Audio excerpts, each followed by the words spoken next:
Hola amigos, ¿qué tal? Como ya he dicho, pues en estos días un sacerdote de la diócesis de Málaga, Alfonso Crespo, tenía preparadas unas charlas cuaresmales para darlas al movimiento San Juan de Ávila. Y bueno, pues con estas circunstancias que vivimos, no las ha podido dar y él las ha publicado.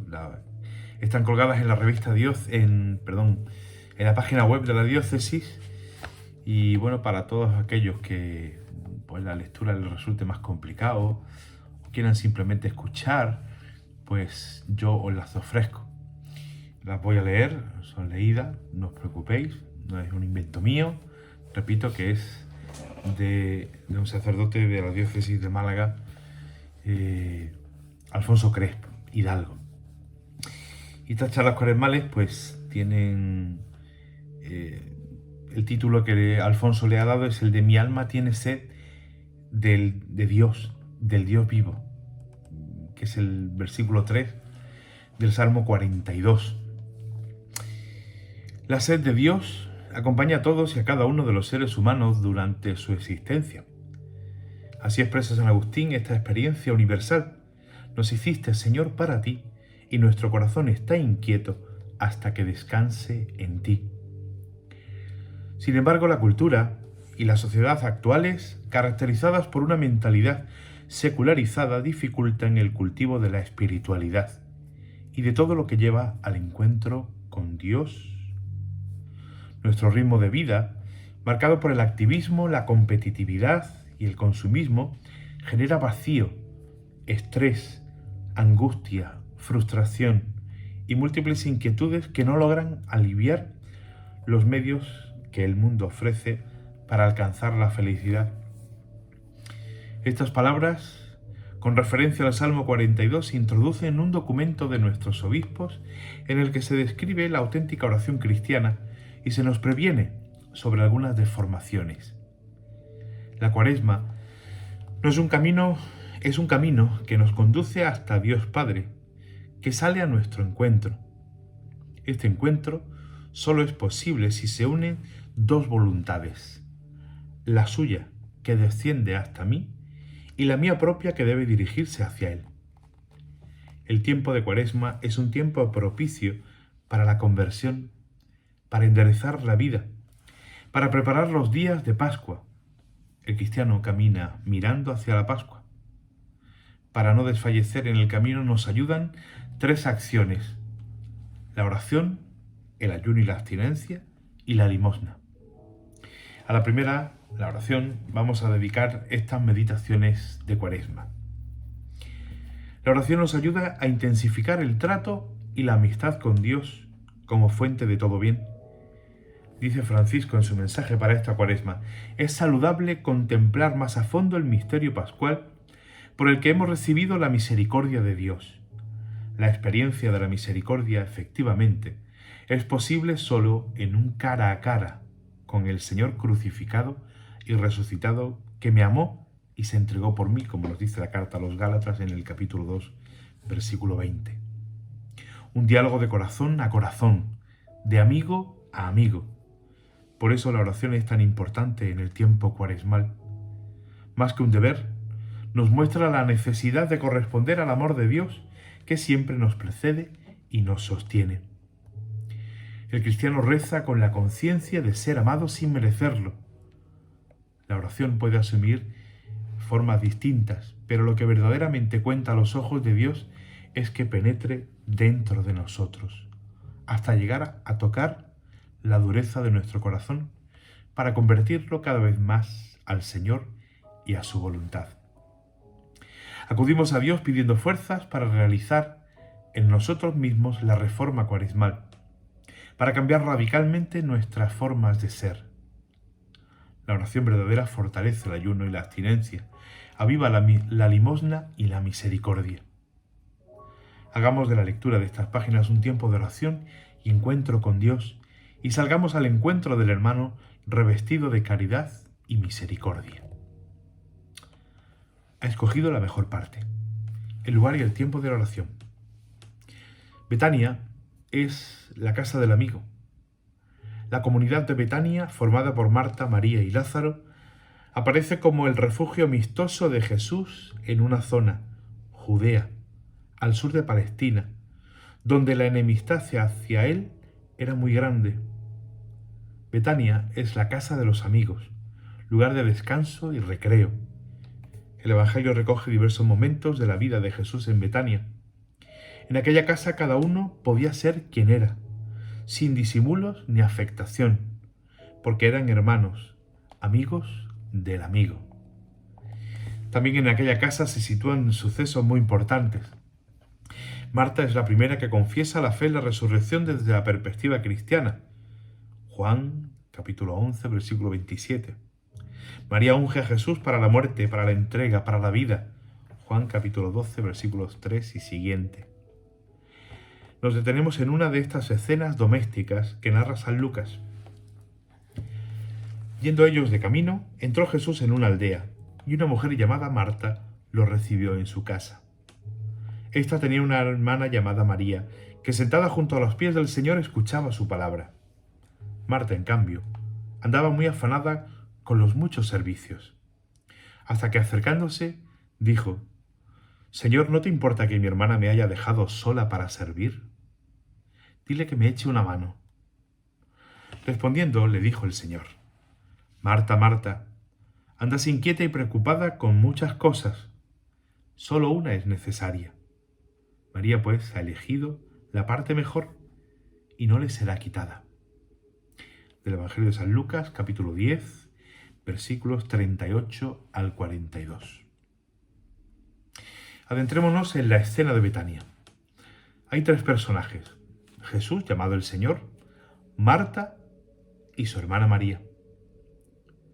Hay contrastes entre las dos mujeres. María aparece en situación de cierta inferioridad respecto a Marta, es su hermana, y también respecto a Jesús, ya que está sentada a sus pies. Marta es la dueña de la casa y la que ofrece hospitalidad al Señor, una posición de reciprocidad. María escucha la palabra de Jesús, lo que indica una actividad también recíproca entre la palabra y la escucha. En cuanto a sus acciones, Marta está distraída y absorbida por las múltiples necesidades del servicio, mientras que María, en postura de reposo, está atenta a la única palabra del Señor. Marta protesta y vuelve a afirmar sutilmente su superioridad sobre María: «Di a mi hermana», y trata de cambiar su manera de relacionarse con Jesús, pretendiendo que sea Él quien se ponga de su lado y le dé la razón. En la respuesta del Señor a Marta hay un tono de velado reproche: «Marta, Marta», porque está inquieta y ansiosa. Según el Evangelio de San Lucas, capítulo 8, versículo 14, la ansiedad y la preocupación impiden el crecimiento de la semilla. No califica su actitud como servicio, sino como la dispersión en muchas cosas, y lo múltiple se opone a lo único. Sin embargo, Jesús defiende a María, señalando su derecho a elegir y a mantener el objeto de su elección. Oír al Señor, esta actitud es calificada como de la parte mejor. Jesús habla de la parte mejor, un término frecuente en la teología del Antiguo Testamento. Cuando se hacen las reparticiones de la tierra entre las 12 tribus, en tiempo de Josué, se hacen solo 11 partes. Los de la tribu de Leví fueron puestos aparte para ejercer las funciones sagradas por iniciativa de Dios y tomados por Él en lugar de los primogénitos de Israel. El Señor dijo a Moisés: «Yo he elegido a los levitas de entre los israelitas en sustitución de los primogénitos o primeros partos de los israelitas. Los levitas me pertenecen. Yo soy el Señor», dice en el libro de los Números, capítulo 3, versículos 11 al 12. Moisés no asignó heredad a la tribu de Leví porque el Señor, Dios de Israel, fue su herencia, su parte. Libro de los Números, capítulo 13, versículo 33. Para el levita los bienes son Dios mismo. La saciedad está en su compañía. El contexto inmediatamente anterior, la parábola del buen samaritano, capítulo 10, versículos 30 al 37 del Evangelio de Lucas, en el que éste aparece como un modelo por su hacer, impide interpretar la escena de Betania como una descalificación de la acción en favor de la contemplación. Solamente pone en guardia ante una manera de hacer que no nace de la escucha de la palabra, sino del propio activismo compulsivo, y señala la auténtica prioridad del seguidor de Jesús: escuchar su palabra. María no solamente está sentada a los pies de Jesús en la posición de la perfecta discípula, escucha a Jesús lo mismo que había escuchado el pueblo la palabra de Yahvé. Ella ha elegido la parte mejor y puede repetir con el orante del Salmo: aunque se consuman mi espíritu y mi carne, Dios es la roca de mi espíritu, mi lote perpetuo. Para mí lo bueno es estar junto a Dios, hacer del Señor mi refugio y contar todas sus acciones. Salmo 73, versículos 25 al 28. El relato evangélico nos responde a una pregunta esencial sobre la oración: ¿cuándo orar si me comen las preocupaciones y los quehaceres? Nos excusamos diciendo: no tengo tiempo. La escena de Betania nos está diciendo: todos somos a la vez Marta y María. Todos nos sentimos con frecuencia ansiosos, agobiados, dispersos y tentados de hacer de la eficacia nuestra principal preocupación. Quizás también hemos hecho la experiencia del sosiego y la unificación que nos da el ordenar nuestras prioridades y vivir centrados en lo esencial. Esta es la lección de María de Betania, que elige la parte mejor y nos invita a saborear la palabra, que en lo más hondo de nosotros mismos se convierte en una fuente de asombro y de gozo, y nos reenvía a un servicio más generoso y más libre. Betania es una invitación al sosiego. La definición más sencilla, a la vez que profunda, sobre la oración nos la ofrece Santa Teresa de Jesús: tratar de amistad, estando muchas veces tratando a solas con quien sabemos que nos ama. Libro de la Vida 8.5. La oración nos remite a una experiencia profundamente humana, la amistad. Jesús, cuando eligió a los apóstoles, les invitó a ser sus amigos, para que estuvieran con él. La vida del discípulo, una bella historia de amistad. El pasaje de Marcos, donde se narra la elección de los 12, establece estas finalidades. Así instituyó a los 12, a los que llamó también apóstoles, para que estuvieran con él y para enviarlos a predicar, dándoles poder para echar demonios. Evangelio de San Marcos, capítulo 3, versículos 15 al 16. La primera finalidad expresada es para que estuvieran con él. Estar. El estar con él hay que situarlo en la exigencia del amor, o con él o contra él. Mateo 12:30. Un estar que genera incompatibilidades con otras estancias. Marcos capítulo 3, versículos 31 al 35. Supone seguirlo. Marcos 8, 34 al 38. Imitarlo, amarlo por encima de los demás amores.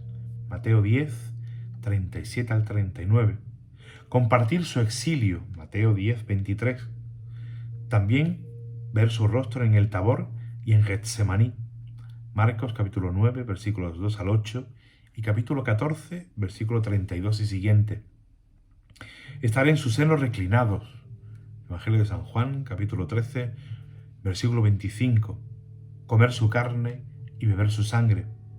Juan, capítulo 6, versículo 66. No se puede estar a medias. No es una estancia condicionada y compatible con otras estancias vitales. Por eso es preciso dejarlo todo, incluso al propio padre y madre. En consecuencia, el estar con él no puede derivarse de mi opción, sino de su llamada. Es él quien llama y acoge, y permite estar. Lucas 9, 57 al 62. Es una gracia del Espíritu Santo que proviene de una decisión del Padre y de un acercamiento de Jesús a mi persona. Evangelio de San Juan, capítulo 15, versículo 16 y capítulo 17, versículo 6. Con Él, el pronombre personaliza, comprendiendo cada día mejor su intimidad y compartiéndola, conociendo en el amor su verdadero nombre e identidad, confesándolo cada vez con más hondura y precisión.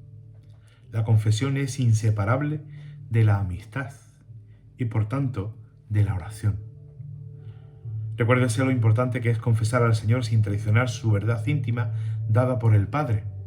La alabanza y el rechazo en la confesión de Pedro, Mateo 16, 16 y 23.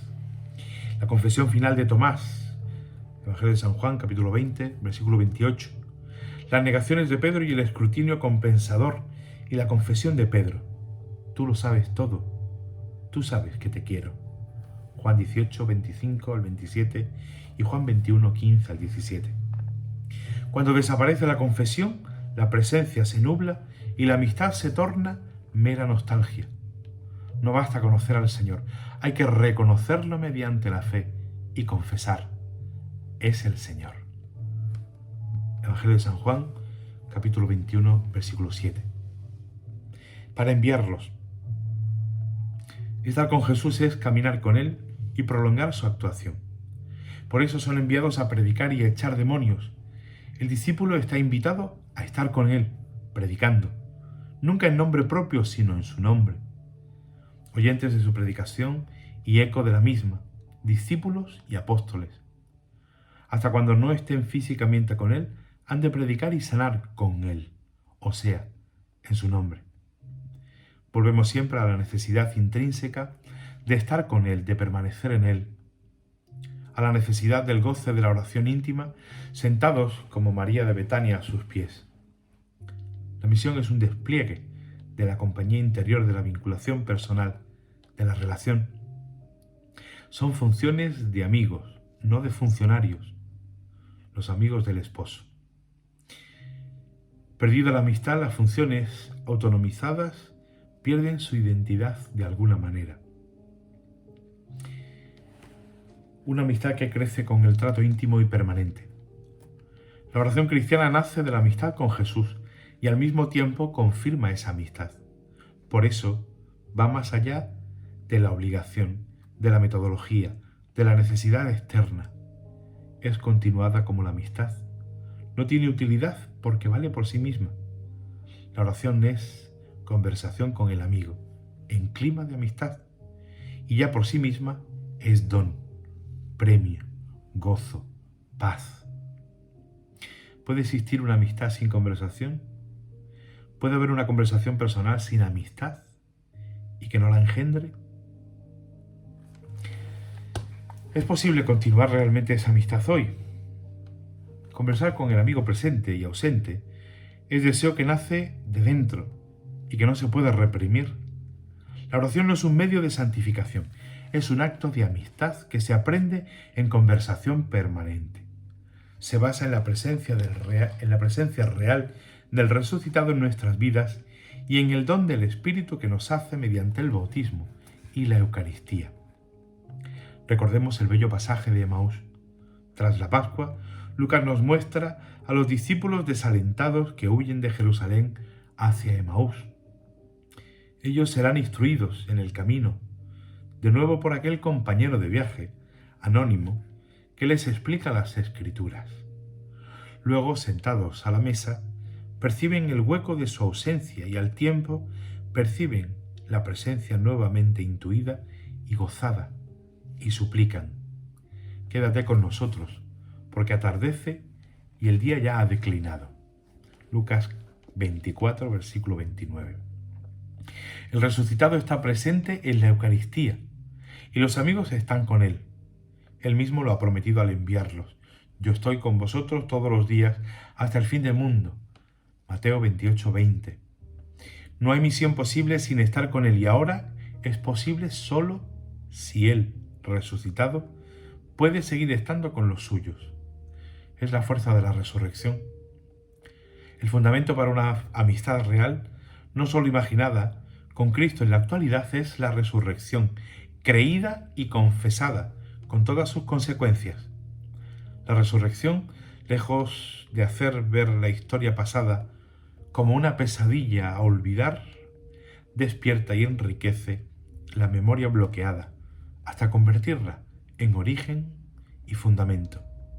Dios Padre confirma definitivamente en la resurrección de Jesús, mediante el Espíritu, la incardinación de su Hijo, el Verbo encarnado, su palabra hecha carne, en la humanidad para siempre. Sí, Jesucristo sigue vivo entre nosotros y podemos tratar de amistad con Él. La meta de estas charlas no es otra que estimular a orar, gozar de la oración como el mejor trato con el amigo. Os invito a sentaros en la mesa camilla imaginaria de la oración y entablar una cálida conversación con el Maestro, hablar de lo suyo y de lo mío, contemplar su misterio y pedir que nos desvele el misterio de nuestra humanidad contradictoria, la que se desenvuelve entre la gracia, su gracia y el pecado, mi pecado. Si me siento a la mesa, la presencia del resucitado está asegurada. Él nunca falta a la cita, pero es necesario una mesa estable, con 4 patas bien fijadas en el suelo para poder apoyar nuestra conversación. Las patas del tiempo, el silencio, la soledad y la pobreza. El tiempo y su valor simbólico. Nuestra sociedad vive cada día más neurotizada por el tiempo. No tengo tiempo. Se ha convertido en la expresión popular de un estilo de vida que vive bajo el signo de la neurosis y se deja llevar por el torbellino de la preocupación y de la angustia. Pero si consiguiéramos el día de 48 horas, ¿se apagarían estas inquietudes?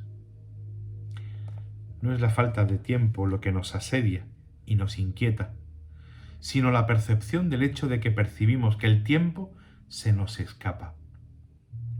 El tiempo que pasa resuena en nosotros como una continua revelación de nuestra condición de seres limitados y encaminados inmisericordiamente y sin escape hacia la muerte.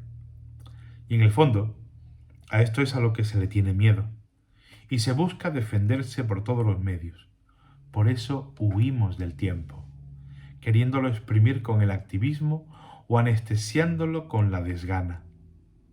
Sin embargo, el tiempo se nos ha dado para que estemos en una actitud de vigilancia, esperando la vuelta del Señor. Vigilar significa, ante todo, velar, permanecer alerta, despiertos. Velar significa esperar con amor a alguien, cuidar con todo empeño algo muy precioso. Si aprendo a cultivar la espera, en la perspectiva del Señor que viene, el tiempo se alarga, se recompone en la paz, asume cualidades y perspectivas nuevas. El tiempo es la riqueza del pobre, que puede entregar su tesoro a la persona amada. Damos nuestro tiempo a quien amamos. Si vivimos nuestro tiempo ante Dios, encontraremos tiempo para Él, para conversar con el amigo. Si no encontramos tiempo para Dios, hay que cuestionar nuestro amor por Él. El silencio como antesala de la palabra. Estamos invitados a entablar conversación con el Señor, pero para hablar es necesario aprender a escuchar. En el tiempo de la historia, Dios nos habla en su palabra, en los acontecimientos de la vida, a través de los hermanos, en la belleza de la creación. Dios habla. Lo que pasa es que nosotros no escuchamos, porque estamos en continua cháchara. Para escuchar se requiere silencio, y hoy el silencio nos aterra. No lo soportamos porque el silencio nos habla de nosotros mismos, y no queremos pararnos a ver nuestra vida. No comenzó todo con la palabra, sino con el silencio. En el silencio se siembra la palabra. En el silencio descubrimos que todo nos habla de la presencia de Dios. Dios gusta del coloquio personal. En el silencio se facilita la escucha de Dios que me habla al corazón. Hacer silencio, ante alguien es manifestarle nuestra admiración y amor. La mística más alta es aquella que no puede pronunciar palabra. Sin la pata del silencio, la mesa de la oración está coja y nos pone inquietos, nerviosos. La riqueza de la soledad. El silencio facilita la experiencia mística de la soledad sonora, sentirme afectivamente acompañado, pero no dependiendo exclusivamente de nadie. No es soledad impuesta, es soledad buscada para gozarla. Es la soledad de estar con Dios, percepción mística de la infinitud de Dios que lo llena todo de sí, que lo envuelve todo y que provoca que su ausencia, al ser notada, sea ya signo de su presencia misteriosa. Pero no hay que esperar el lujo de la retirada periódica a un monasterio para sentir en soledad la presencia de Dios. Hay que afrontar la cotidianeidad desde la soledad creativa, la soledad entre las masas, entre las que caminamos, sintiéndonos parte de un éxodo moderno. La soledad nos une al dolor sufriente de la humanidad, especialmente en el primer mundo. Si aprendo a estar solo, no viviré exigiendo de los demás, pidiendo que se acomoden a mí, sino que me ofreceré sencillamente con mis dones, recibiendo con gratitud lo que me dan. La soledad buscada se hace encuentro en la soledad sonora, diálogo con el Maestro. No es estar solo, es una soledad respaldada por la Iglesia, por la comunidad, por los hermanos. Descubro mi historia dentro de una gran historia de salvación. Y por último, en actitud de pobreza. No podemos orar si no somos pobres. La pobreza cristiana es una dimensión esencial de la vida para poder acceder al encuentro con Dios. Pero a veces se ha limitado en exceso este concepto. ¿Qué es ser pobre?